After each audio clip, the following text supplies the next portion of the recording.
زمینوں سے پوچھا گیا، پہاڑوں سے پوچھا گیا، پانیوں سے پوچھا گیا، پھولوں سے پوچھا گیا، درندوں سے پوچھا گیا، پرندوں سے پوچھا گیا، چرندوں سے پوچھا گیا، فرشتوں سے پوچھا گیا، جنوں سے پوچھا گیا، سب سے پوچھا گیا ولایت علی، سب نے کہا ہاں قبول کر لی، انکار کسی نے نہیں کیا۔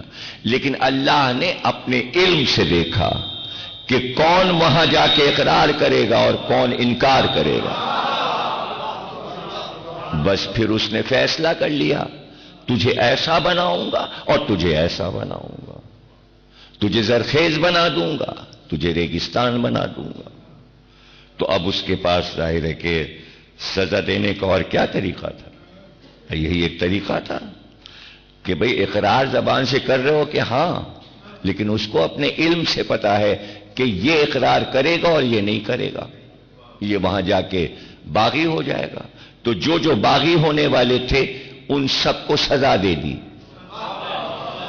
تو یہ ولایت علی کی سزا ہے دنیا میں جو آپ دیکھ رہے ہیں، اور کہیں انعام ہے۔ تو یہ ساری چیزیں لوگوں کو نظر نہیں آتی۔ تو ہاں وہ یہ ضرور کر سکتا تھا کہ اپنے علم سے جانتا تھا کہ کون دنیا میں جا کے ولایت علی کا اقرار کرے گا اور کون انکار کر دے گا۔ تو جو انکار کرنے والے تھے ان کو وہیں تباہ و برباد کر دیتا، ان کا وجود ہی نہ کرتا، ان میں روح ہی نہ ڈالتا۔ یہ کر سکتا تھا، وہ اس کے اختیار میں تھا، لیکن بھیجا، جاؤ ہمیں پتا ہے کہ تم ولایت علی کا اقرار نہیں کرو گے، ہمیں پتا ہے، لیکن ہم تمہیں سانس لینے دیں گے، ہم تمہیں زندگی دیں گے، اس لیے کہ ابھی تو تم نے اقرار نہیں کیا اور انکار نہیں کیا، تو ابھی ہم تمہیں سزا کیسے دے دیں؟ سزا تو ہمارے یہاں جرم پہ ملتی ہے، اس لیے کہ ہم عادل ہیں، ہم عدل کرتے ہیں۔ جب تم عمل کر لو گے تب ہم جزا اور سزا دیں گے، پہلے ہم کیسے مار دیں؟ کیا پتہ نہیں اللہ کو کہ کون لوگ ولایت علی کی مخالفت کریں گے؟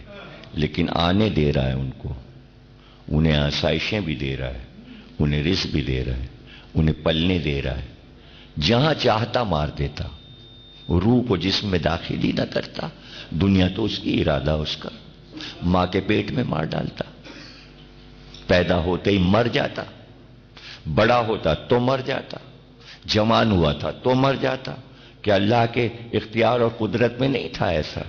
پلنے دے رہا ہے، پرورش ہو رہی ہے، معلوم ہے بڑا ہو کے علی کی دشمنی کرے گا، مگر پل رہا ہے، مار نہیں رہا، اور جب وہ انکار بھی کر دیتا ہے اس وقت بھی نہیں مارتا،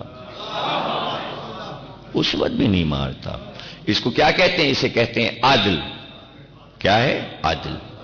چونکہ عالم اسلام عدل الہی کو نہیں مانتا، اس لیے یہ باتیں عالم اسلام کو نہیں معلوم، وہ اللہ کو عادل کہتے ہی نہیں، صرف آپ اللہ کو عادل کہتے ہیں، اس لیے آپ ہی یہ باتیں مانیں گے، ان کے سمجھ میں یہ آئیں گی، اور بغیر ولایت علی سمجھ میں آئیں گی نہیں۔ جس کے پاس ولایت علی نہیں وہ ہماری یہ بات سمجھ ہی نہیں سکتا جو ہم نے ابھی آپ سے کہی، اور جس کے پاس ولایت علی ہے وہ سمجھ جائے گا۔ ظاہر ہے کہ علی کی جو بیعت ہوئی وہ اس شان کی بیعت ہوئی کہ عالم اسلام میں نہ اس سے پہلے ہوئی تھی نہ اس کے بعد ہوئی، کہ نہج البلاغہ میں مولا علی نے خطبے میں یہ بات فرمائی کہ اتنا مجمع تھا، اتنا اجتہام تھا کہ میرے حسن اور حسین کچل گئے، میرے پیروں کے انگوٹھے کچل گئے، ایک دوسرے پہ گرے پڑ رہے تھے بیعت کرنے کے لیے، اتنا مجمع تھا، لاکھوں کا مجمع ٹوٹے پڑ رہے تھے، بس ہم علی کی بیعت کر لیں۔ ایسی بیعت کسی کی ہوئی نہیں، زمانے میں نہیں ہوئی، کبھی نہیں ہوئی، نہ علی کے بعد ہوئی نہ علی سے پہلے ہوئی۔ اگر ایسا نہ ہوتا تو علی خطبے میں کہتے کیوں؟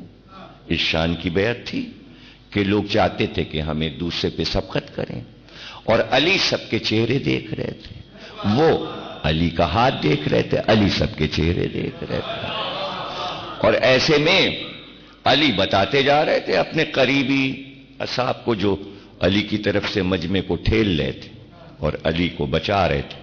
حسن اور حسین اس لیے کچل گئے کہ وہ مولا علی پر مجمع کو آنے نہیں دے رہے تھے، کہ مجمع گر نہ پڑے، اس لیے وہ ہٹا رہے تھے مجمع کو، اتنا چاروں طرف سے اتنا مجمع تھا۔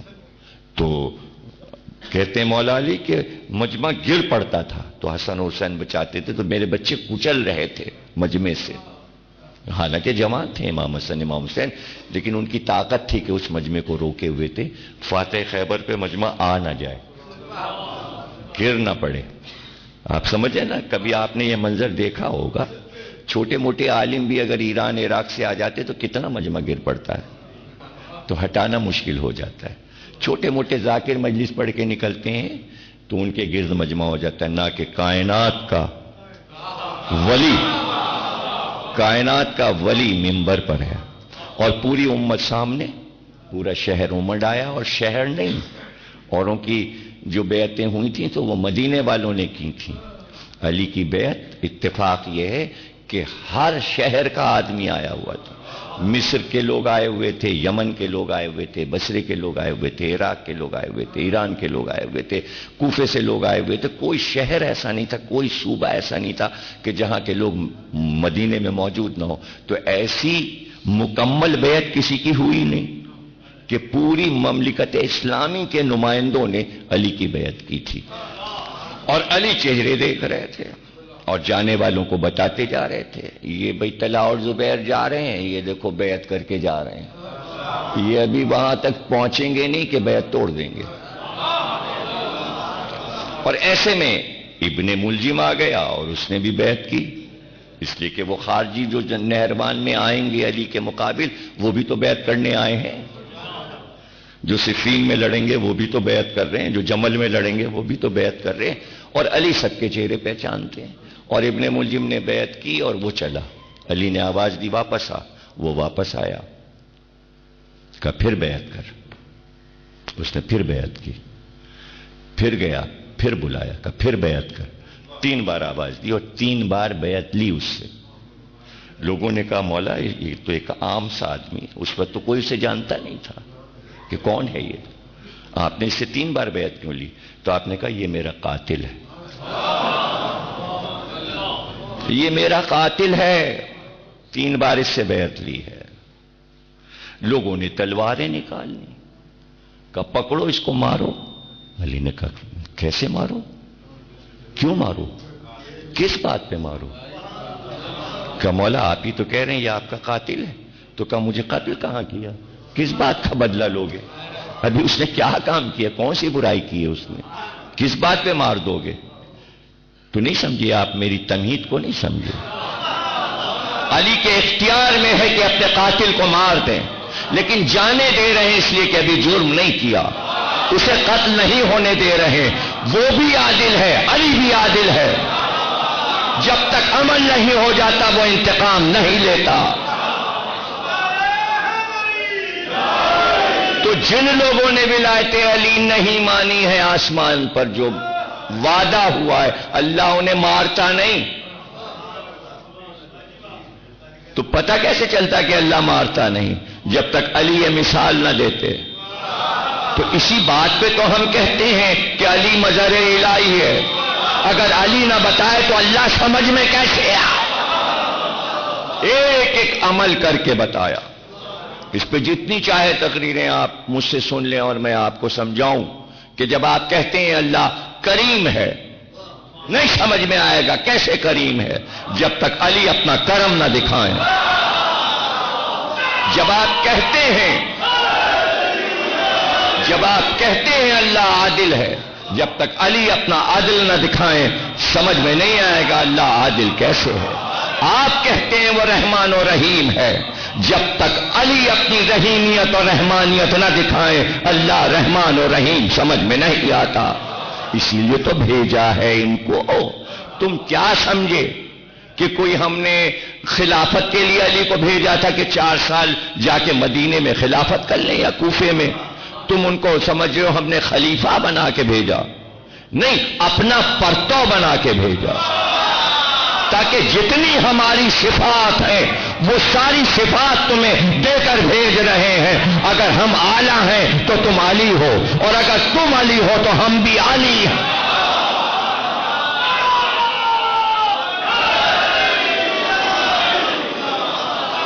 کبھی کیوں نہیں سوچتے لوگ کہ اگر جو لوگ کہتے ہیں ان باتوں سے شرک ہو جاتا ہے اور آپ ایسی باتیں مت کیا کیجئے، ہماری عقل میں نہیں آتی، ہمیں خطرہ ہے کہ ہم مشرک نہ ہو جائیں، تو ابھی آپ کیا ہیں؟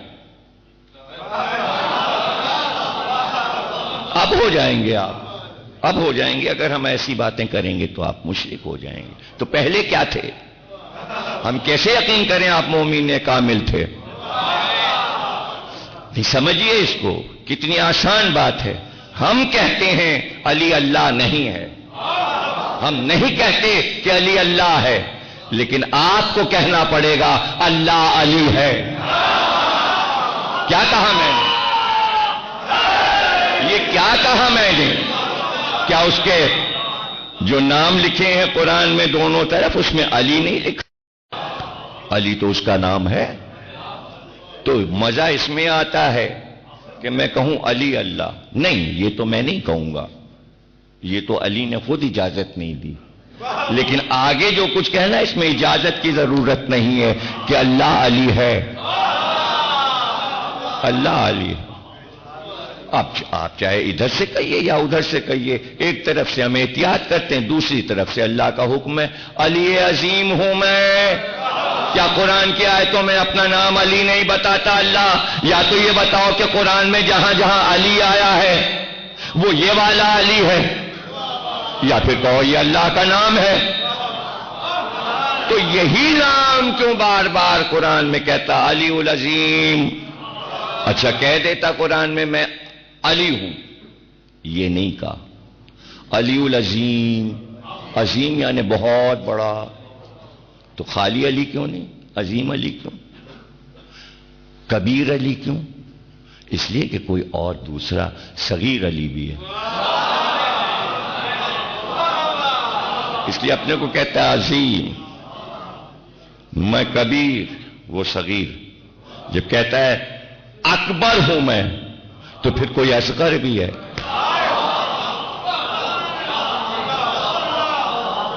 ورنہ کیوں؟ اچھا دیکھیے نا بھئی، آپ جب کہتے ہیں کہ بھئی مثلا دانش ہیں یہ، تو یہ فرض کیجئے کہ بہت بڑی ڈگری لے لیں گے، تو ان کا موازنہ کس سے ہوگا؟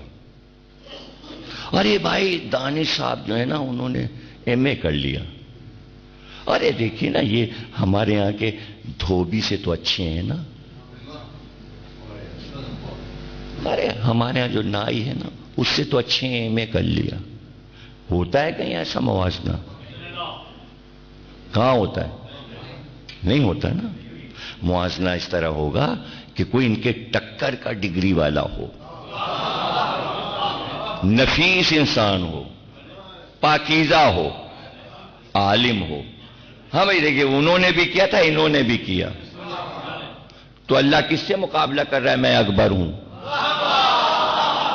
ارے کہاں سمجھ رہے ہیں؟ کیا اللہ نائی دھوبیوں کے مقابلے میں کہہ رہا ہے میں اکبر ہوں؟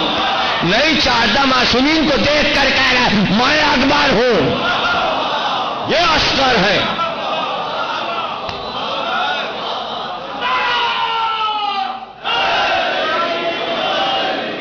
میں عظیم ہوں۔ اور کبھی کبھی ایسے بھی موازنہ ہوتا ہے، دیکھیے صاحب انہوں نے یہ ڈگری لی تو دانش نے بھی ڈگری لی، دیکھیے جو وہ پڑھے ہیں وہی یہ پڑھے ہیں، ایسے بھی تو ہوتا ہے نا ایک موازنہ۔ تو اب یہ بھی سن لیجیے، کہتا ہے میں علی عظیم ہوں، اپنے لیے لفظ استعمال کیا میں علی عظیم ہوں، اور پھر پلٹ کے کہتا ہے یہ ذبح عظیم ہے۔ کبھی ایسے بھی ہوتا ہے، کبھی ایسے بھی۔ اور پھر جو لوگ باتیں کرتے ہیں شرک ورک کی، دیکھیں شرک ہوتا ہے بت پرستی سے۔ وہی قرآن نے کہا تھا کہ بھئی بت پرستی ختم کرنی ہے، شرک تو وہی ہے، یعنی جس چیز کو آپ بنا کر اللہ میں شریک کریں وہ ہے شرک۔ پھر سمجھ لیجئے، بات کو غور سے سمجھ لیجئے، ایک چیز آپ نے بنائی اور اس کو اللہ سے ملایا، یہ ہو گیا شرک۔ آپ نے اپنا صدر چن لیا کوئی انجمن کا، ملک کی بات نہیں کر رہا، آپ نے بہت بڑے ہیں، بس یہ کہا آپ نے اور شرک ہوا. یہ بہت بڑے ہیں، یہ پورا نظام چلا رہا ہے، نظام اللہ چلا رہا ہے، شرک ہو گیا. پتہ ہی نہیں چلتا دن بھر میں آپ کہاں کہاں شرک کر رہے ہیں. چونکہ آپ نے بنایا ہے اور لفظ بڑا استعمال کیا، تو بڑا تو وہ ہے، آپ نے کیا شرک. ہر وقت آپ کی زبان سے شرک ہوتا ہے، لیکن جسے اللہ بنائے اور خود اس کو اپنے سے ملائے تو وہاں شرک نہیں ہوتا. پھر سے سمجھ لیجئے، اگر آپ حاکم بنائیں گے اسلام والے، یہ شرک ہو جائے گا. اور وہ نبی بنائے اور کہ یہ ہمارا ہے، اب اسے جتنا چاہے آپ اللہ سے قریب کریں، سرکار دو عالم کو جتنا چاہے اللہ سے قریب کریں، کبھی شرک ہوئے گا نہیں. اس لیے کہ اس کا اپنا ہے، اس کا اپنا ہے، اس کا اپنا حصہ ہے. اور ہماری زبانیں گندی ہیں، ہم کیا ملائیں گے؟ اس نے ایسے ملایا ہے اپنے سے کہ کبھی جدا کیا ہی نہیں.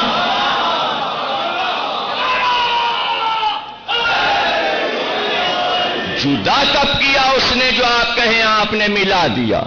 لوگ کہتے ہیں علی کو اللہ میں ملا دیا. ارے احمقوں، اس نے اپنے سے جدا کب کیا تھا کہ ہم نے ملا دیا؟ بھئی ہماری بات سمجھ رہے ہیں نا؟ اب آپ ظاہر ہے کہ یہ کہیں گے کہ یہ سب جو کچھ آپ کہتے ہیں بھئی یہ تو آپ اپنے دل سے جوڑ کے کہتے ہیں، قرآن سے بتائیے. چلیے آئیے قرآن سے. سورہ رعد ہے، سورہ رعد 13واں سورہ ہے. اور ارشاد کہاں پر ہو رہا ہے؟ ارشاد ایسے موقع پر ہو رہا ہے کہ جہاں پر کافر یہ کہنے لگے کہ تو رسول نہیں ہے. سارے کافروں نے یہ کہہ دیا ہم تمہیں مرسل نہیں مانتے. الذین کفروا لست مرسلا، اللہ نے کافروں کے کلمے کو دوہرا کر آیت بنائی. بھائی سمجھیے، ذرا جلدی جلدی سمجھیے تاکہ میں آگے کی آیت پڑھوں اور آپ منہ سے بولتے رہیے تاکہ بات آگے بڑھ جائے. ورنہ پھیکی تقریر ہو جاتی ہے اگر آپ صرف گردن ہلاتے ہیں. اور وہ اپنے حکیم صاحب ہیں نا، ایک حکیم صاحب ذاکر، سنا ہے ان کو؟ وہ بہت اچھی بات کہتے ہیں. کہتے 2.5 من کی گردن ہلا دیتے ہو اور 1 تولے کا ہاتھ نہیں ہلاتے. سر ہلانا زیادہ آسان ہے یا ہاتھ ہلانا؟ ہاتھ نہیں ہلتا، گردن ہل رہی ہے. اتنا بھاری سر ہلا لیتے ہیں اور اتنا ہلکا سا پھول جیسا ہاتھ نہیں ہلتا. اور اس سے بھی ہلکی ہے زبان، ہاتھ اور سر سے بھی ہلکی ہے زبان، اور وہ بھی نہ کھلے تو پھر بھائی یہاں ولایت علی پہ نہیں کھلے گی تو سوچئے وہاں جب فرشتہ پوچھے گا تیرا امام کون ہے تو زبان منہ میں گھوم کے تو پھر کیا ہوگا؟ صلوات پڑھیے. تو بھائی ساتھ تو دینا ولایت علی میں. ہم لوگ بیٹھے ہیں یہ ولایت علی کی دوستی پہ بیٹھے ہیں نا بھائی. کوئی میرے سامنے سب ڈھکو والے تو نہیں بیٹھے ہوئے ہیں، نہیں بیٹھے نا. اور میں بھی ڈھکو نہیں ہوں، سمجھ رہے؟ تو سمجھ رہے ہیں نا آپ میری بات؟ یعنی اللہ کہہ رہا ہے کہ انہوں نے یہ کہا کافروں نے تو مرسل نہیں ہے. تو اللہ نے جواب دیا قل، آپ کہیے ان سے، اگر یہ کہہ رہے ہیں کہ آپ مرسل نہیں ہیں تو ان سے کہہ دیجئے قل، کہو. قل جب قل آ جائے تو واجب ہو جاتا ہے. جس آیت میں قل آ جائے اس پہ عقیدہ رکھنا واجب ہے. نہیں سمجھ رہے آپ؟ الحمدللہ رب العالمین نہیں، قل واللہ احد اب واجب ہو گیا کہ ایک کہو. جہاں قل آ جائے وہاں واجب ہے. قل لا اسألکم علیہ اجرا الا المودۃ فی القربى، واجب. اس لیے کہ قل آ گیا، یہاں بھی قل آ گیا. قل کفی باللہ شہیدا بینی و بینکم ومن عندہ علم الکتاب. ان سے کہہ دیجئے کہ تم مانو یا نہ مانو ہمیں رسول، ہماری رسالت پر 2 گواہ کافی ہیں. تم جاؤ جہنم میں. کافی ہیں، ان سے کہیے، ان سے کہہ دیجئے، نہیں مانتے تو نہ مانو، جاؤ، دو گواہ کافی ہیں، ایک اللہ ہے اور ایک عالم کتاب ہے۔ تو ایک تو اللہ ہے اور دوسرا اللہ ہو نہیں سکتا، اللہ تو ایک ہی ہے۔ اور اللہ کہہ رہا ہے پیغمبر سے کہ میں دو گواہ پیش کر رہا ہوں۔ کون پیش کر رہا ہے؟ اللہ۔ رسالت پہ دو گواہ، ایک میں تیری رسالت کا گواہ، ایک وہ جو عالم کتاب۔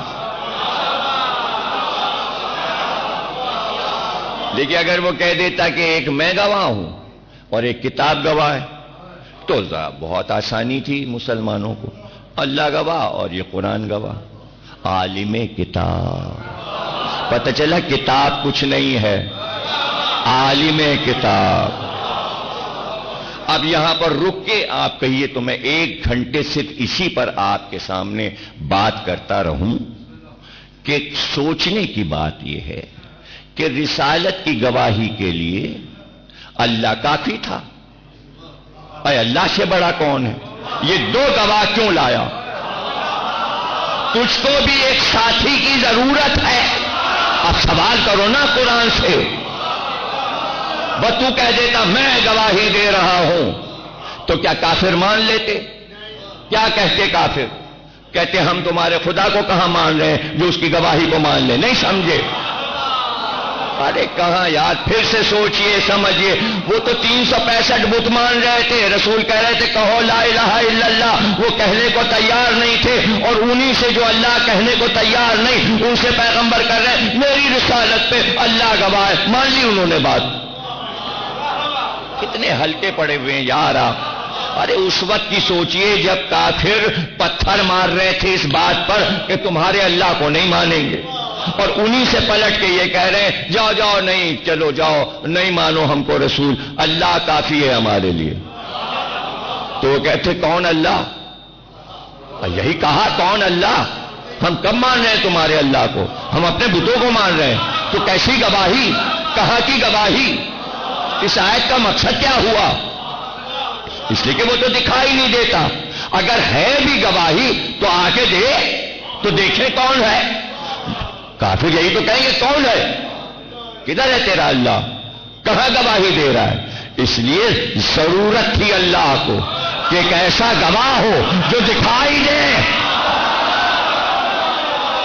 ارے سمجھو، وہ لوگ جو کہتے ہیں کہ اللہ کے ساتھ کسی کو ملاؤ گے تو شرک ہو جائے گا، میں قرآن سے پوچھوں کہ اللہ نے گواہی میں اپنے ساتھ کیوں ملائے؟